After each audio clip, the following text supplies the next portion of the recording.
इस बजट के बाद शायद ही कोई पाकिस्तान में ऐसी चीज़ रही हो जिसका रेट ऊपर ना जाए। जितने टैरिफ्स हैं यूटिलिटी के वो भी ऊपर जा रहे हैं, कुछ तो चले गए हैं और कुछ मज़ीद ऊपर जाएंगे, क्योंकि हर एक चीज़ के आखिर में हुकूमत बताती है कि IMF का प्रोग्राम करना है, अगर ये ना किया तो प्रोग्राम होगा नहीं। लेकिन आमतौर पर जब आप IMF के साथ किसी प्रोग्राम में जाते हैं तो आपको बताते हैं कि आपका डेफिसिट इतना होना चाहिए, उसके लिए आपको इतने रेवेन्यू मोबिलाइज करने हैं, इतनी गुंजाइश आपके पास मौजूद होती है कि कहाँ टैक्स लगाना है कहाँ नहीं लगाना। IMF ने यकीनन ये नहीं कहा होगा कि बच्चों के दूध के ऊपर या ये डब्बों का दूध है इस पर टैक्स ना लगाया तो प्रोग्राम नहीं देंगे। उसके लिए मुतबादल ऑप्शंस के ऊपर काम किया जा सकता था, लेकिन शायद हमारे जो पॉलिसी साज हैं उनका जहन इससे आगे गया ही नहीं कि दूध के डब्बे पर टैक्स लगना है, इसके अलावा कुछ नहीं कर सकते।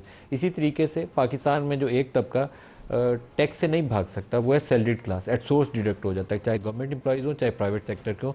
उनको सैलरी मिलती है उस वक्त है जब एट सोर्स आप काट लेते हैं। तो जितना टैक्स उनका कट रहा है उनको मजीद स्क्वीज़ करने की ज़रूरत नहीं थी, क्योंकि आप 2 सालों से 25-30% से महंगा कर रहे हैं हर चीज़ को। इन्फ्लेशन है आपका, और फूड इन्फ्लेशन आपका 40-50% पे जाती है। तो आप उनकी आमदन तो उतनी नहीं बढ़ा सकते साल में 40-50%, तो कम से कम उनकी टैक्स स्लैब्स को मत छेड़ें। तो जो 1 लाख से नीचे है, 2 लाख से नीचे है, उनकी भी आपने टैक्स बढ़ा दी, 1 लाख से नीचे से शुरू कर दी, डबल हो गया उसका टैक्स रेट।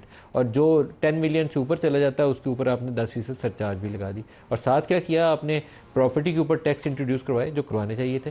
लेकिन जितने गवर्नमेंट एम्प्लॉइज़ हैं और जितने फ़ौज के लोग हैं और जितने बाकी लोग हैं कुछ सरकारी महकमों के, उनको आपने एग्जम्प्ट कर दिया उस कैटेगरी से। जिसको 3 प्लॉट मिले हैं वो 3 बेचेगा, उसको भी एग्जम्पशन बरकरार रहेगी। क्यों भाई, ये कौन सा इंसाफ है? तो ये जो नाइंसाफ़ी है उसका खमियाजा ये निकलेगा कि महंगाई और ऊपर जाएगी, लोग चीखें मारेंगे, ख़ास तौर पर जिनकी महदूद आमदन है, ना वो बिजली के और गैस के बिल दे पाएंगे और ना ही दूध खरीद के बच्चों के लिए घर ले जा सकेंगे।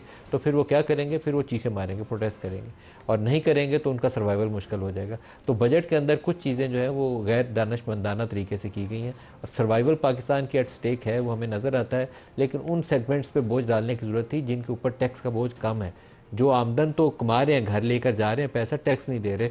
हमने उनको स्क्वीज़ कर दिया जो ऑलरेडी टैक्स दे रहे थे। और महंगाई में उन चीज़ों के ऊपर आमतौर पर बोझ डाला जाता है जो एक हर घर में ज़रूरत ना हो। जो 1000 रुपये रोज़ कमाने वाला है उसको भी दूध चाहिए, ज़िंदा रहने के लिए चीनी और आटा चाहिए, और जो 1 लाख रुपया महीना कमा सकता है उसको भी दूध और आटा चाहिए। तो आपको कुछ फ़र्क करना चाहिए था, उन चीज़ों पे बोझ डालना चाहिए था जिससे बिल्कुल जो वल्नरेबल सेगमेंट्स हैं उन पे कम से कम बोझ पड़े। पाकिस्तान की सियासी सूरत हाल पे आ जाएँ तो पाकिस्तान की सियासत आज भी वहीं स्टैंड करती है जहाँ आज से हमने 2 साल पहले जिस सफ़र का आगाज़ किया था।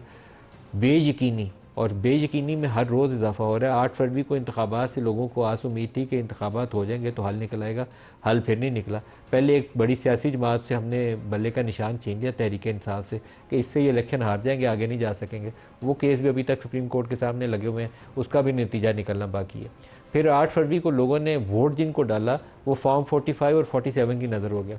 तो फिर हमने कहा कि आप ट्रिब्यूनल में चले जाएं, ट्रिब्यूनल फैसला कर देंगे। ट्रिब्यूनल बन गए, ट्रिब्यूनल से फैसला होने लगा इस्लामाबाद के 3 हलकों का।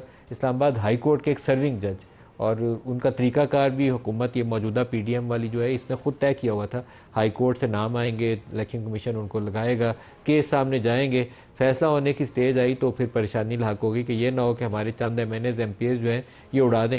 पतन की कल वाली रिपोर्ट जो हमारे सामने आई है वो जाहिर करती है कि लाहौर के 20 सूबाई और 1 कौमी का NA-225, वहाँ इलेक्शन का रिजल्ट उस वक्त जारी कर दिया इलेक्शन कमीशन ने जब फॉर्म 45 उसके पास एक भी मौजूद नहीं था। तो ये बहुत मुतनाज़ सूरत हाल होगी। तो अब हुकूमत ने उसका एक हल ढूंढा है। उन्होंने कौमी असम्बली से एक बिल पास करवाया, पहले तो एक ऑर्डिनेंस के जरिए आया था, अब उन्होंने कौमी असम्बली से पास करवा लिया, और अभी से थोड़ी देर पहले सेनेट ने भी उसकी मंजूरी दे दी है कि अब रिटायर्ड जजेस भी ट्रिब्यूनल के अंदर लगाए जा सकते हैं। तो जो सर्विंग वाले परेशान कर रहे थे, इस्लामाबाद हाई कोर्ट वालों को आजकल ख़ास आज़ाद अदलिया बनने का शौक़ आया हुआ है, तो उन्होंने कहा अच्छा इनका हल ढूंढते हैं, सर्विंग की बजाय रिटायर्ड जज लगाते हैं। तो वो बिल बन गया।